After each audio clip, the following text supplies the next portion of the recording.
Radio tentara Israel melaporkan rentetan rudal yang diluncurkan dari Lebanon pada Senin, 7 Oktober 2024 menargetkan kota Haifa. Serangan rudal itu adalah yang terbesar yang pernah dialami kota itu. Rekaman momen rudal berdatangan di langit Haifa beredar di Telegram. Situs web Wala Israel mengonfirmasi kalau sekitar 100 rudal diluncurkan dari Lebanon menuju Teluk Haifa dan pemukiman Kiryat Shmona di utara. Adapun channel 12 Israel mengonfirmasi kalau setidaknya 5 roket jatuh di Haifa dan Al-Kriayut. Dalam konteks yang sama, pemerintah kota Haifa meminta evakuasi pabrik kimia di Teluk Haifa setelah memastikan bahwa sebuah bangunan di kawasan Teluk Haifa telah terkena dampak ledakan rudal.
שני הרכבים שלי ושלו אחי בלי חלונות, הוא מתאבץ.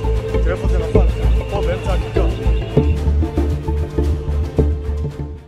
Download Tribun X sekarang, menghadirkan lokal menjadi Indonesia.